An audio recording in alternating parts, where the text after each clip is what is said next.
Woof. And I am seeing these for the first time, so this will be my first reaction to the new DevBlogs. So this is from July 6th on Wednesday, talking about the Dockyard, new clan season, Brawls, camera improvements, closed testing, etc. So the new Dockyard, this is going to be for the Puerto Rico. So they're putting the Puerto Rico back into a new Dockyard event. And hopefully this one will not be the debacle that the first one was. And, you know, in all honesty, it does appear that they learned something from that first one. They learned a lot of what not to do for these events. And I can say, you know, regardless of what you think about the ships that have been in these events, that the Dockyard events have been much easier to deal with, so you didn't have to play, you know, 14 hours a day for 2 months. So anyway, you're going to have 40 phases in that Dockyard, or you can spend doubloons, as we know, to pass each phase. Interestingly, so in total you can progress through 34 out of the 40 phases, so you're going to have to buy 6 phases no matter what you do. You're going to have to pay for 6 phases. So whatever that ends up being, that's about what? About 9,000 doubloons maybe, when it's all said and done. Interestingly, and this is pretty cool, when you complete phase 25, you will get the new DD, the Huron, which I believe, if I remember correctly, is the tier... Is Huron the tier 8 version of the Haida? I believe that's correct. I believe it's very similar to a Haida, but maybe at tier 8, or maybe it's at the same tier and there's a few differences. I can't remember for sure, but you'll get that along with the Huron camouflage that won the contest they had. And then, of course, when you get to the final thing, you'll get the Puerto Rico with a permanent camo and a 10-point commander and a flag and all that good stuff. So if you should grind through this and you already have the Puerto Rico, then it says that you will get, and I think they did this or talked about this before, you will get a Puerto Rico certificate, and a special armory section will be available where you can get the certificate and you can exchange it for one of several things.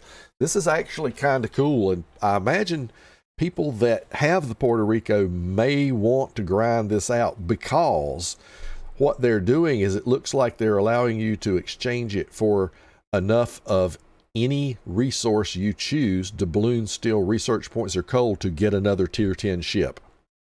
So 35,000 doubloons, which is pretty much enough to get about any tier 10 ship. 33,000 steel. Same thing there. 63,000 research points, or 264,000 coal. This is pretty cool in a way. So what they're saying is, if you already have the Puerto Rico, we're going to give you the ability to get whatever tier 10 ship you want that is a doubloon, steel, research point, or coal ship. So good on them for that. I cannot complain about that.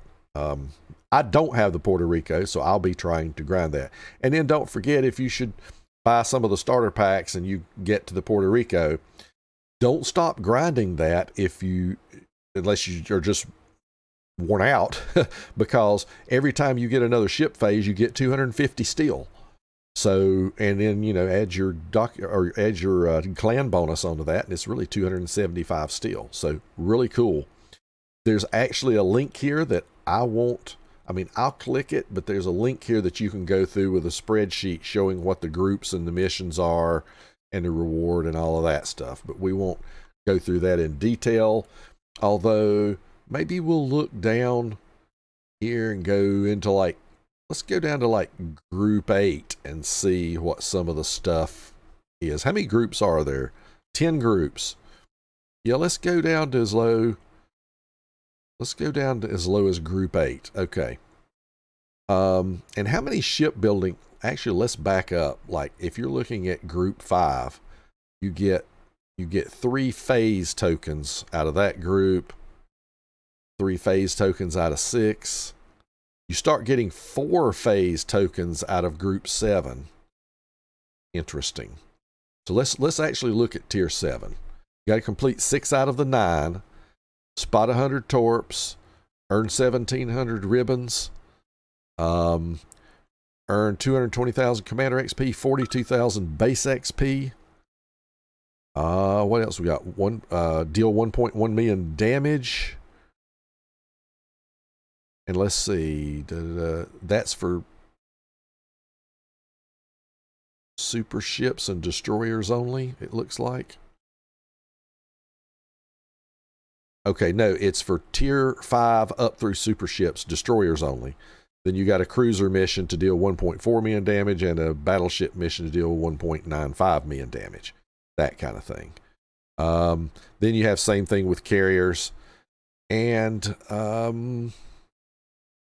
in a single battle, earn 4 destroyed ribbons. So basically get a baby Kraken, and you can complete that one, as I see that. So yeah, very interesting. So not undoable. Plenty of work to do there, that's for sure.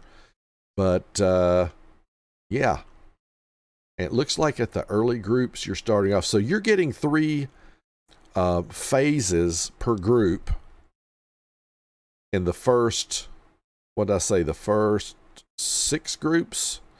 So you can get through 18 phases in the first 6 groups, and then you're getting 4 per group in the last 4. So you get 18 and then you'll get 16. So there's your 34 right there. So that's kind of how it goes. I do not know what the oh, let's see. We kind of mucked that up, didn't we? Let's go back to our DevBlog again. There we go. So yeah, I don't see what the if you buy the early what do you call it, the starter packs, I guess they call them. I didn't see anything in here about what you'll get with the starter packs, did I? Yeah, they don't. So they don't say how many phases. Usually there's 2 ones. There's a small one that'll probably be about 6 phases, which will get you to 40 if you grind through the whole thing after that. And then there'll be a second one that'll have more phases than that. So I would expect the other one to have somewhere around 10, 12 phases or so, roughly, based on what I've seen before.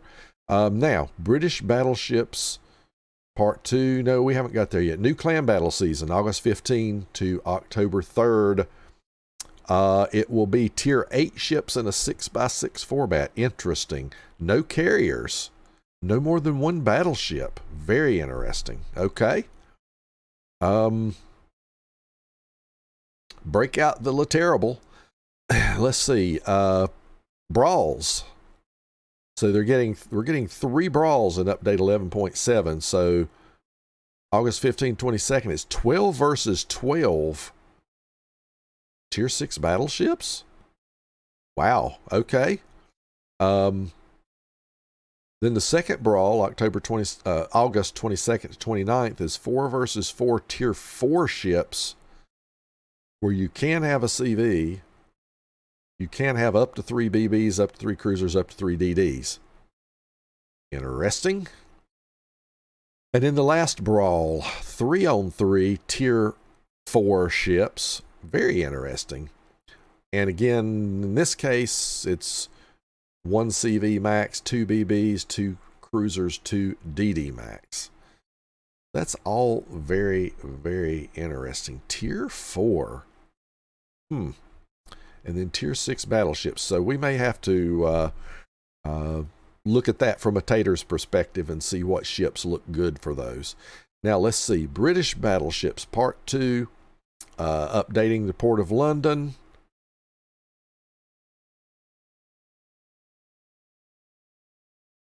So it says they're also adding the Heyday of Industry container and the Heyday of Industry Premium container. Interesting. Some camera improvements. So they're changing the default view base angle. So it's supposed to improve camera operation, well, or improved camera operation with the spotting aircraft. You've now got 2 camera positions to choose from. Okay, so you've got one, even with a spotting aircraft, you can kind of have your non-spotting aircraft angle or your spotting aircraft angle. So you can decide which one you want to use. That's interesting, because I do find it myself easier to aim with the regular camera if you can see the ship. Whereas sometimes you have to use the spotter plane, because if you're shooting over an island, that's the only way you can see the ship properly to shoot at it without being really good at predicting just by the line of everything and where the ship locator or tag is showing up. What else have we got here? Says the position of the main battery and torpedo tubes will now be fixed when switching to airstrike mode. Okay. They're going to produce some more detailed information later. Improvements to submarines. Okay, now here's where we get scared. So in 11.7, submarines will receive some improvements. Oh, joy. I can't wait. So the hydrophone consumable is split in 2, the upper lookout hydrolocator and the low frequency hydrophone. Okay, the upper lookout hydrolocator shows the position of surface ships and illuminates the bottom topography. Okay, the lower frequency hydrophone allows detection of submarines in an underwater position. Okay. Okay. Settings for new consumables will change in comparison to the current version of the hydrophone. So disabled. Okay, now disabled guaranteed detection for submarines in submerged position. What?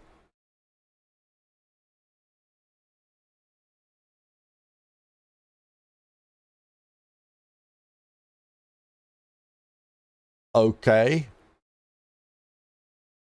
All right. So what they're saying is, due to the interaction patterns of submarines, they often accidentally detect each other. Well, what the hell do DDs do? And aircraft carriers with everything. Oh boy. This causes them to get caught in airstrike, and also, well, it should.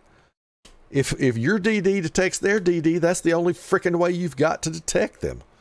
Golly. Okay. Forces them to engage in a duel without being able to get out of it safely. No shit. That's what's supposed to happen if you get detected. I mean, what happens to a DD? If another DD detects you, either with hydro or with better concealment, or somebody radars you, you get shot at by everybody.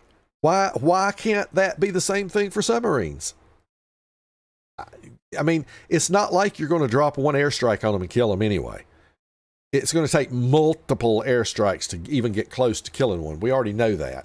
We already know you can depth charge a DD a dozen times or more and still not kill it in a lot of cases. So, wow. Okay. Disabling guaranteed detection will make submarine play more comfortably. Obviously, they didn't proofread this. And in case you want to attack an enemy sub, you will be able to use the low frequency hydrophone. So that's why they split the hydrophones. Visual effect, okay. Wow. The visual effect of using a sonar displayed above the submarine is now also displayed for submarine itself. Here and there, I don't care. But this blows my mind. So, okay. Well, I don't want my DD to be accidentally detected by another DD.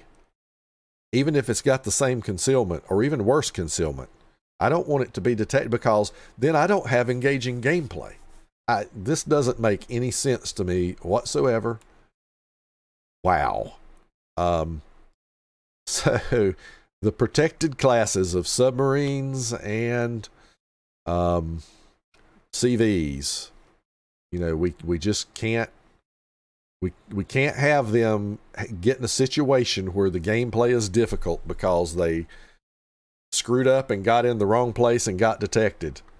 Or somebody else made it an effort to get them detected. I mean, come on. Okay, I'll quit. That's the salty tater moment for that one. Now, visual changes. So, looks like they've improved shadow rendering. Okay.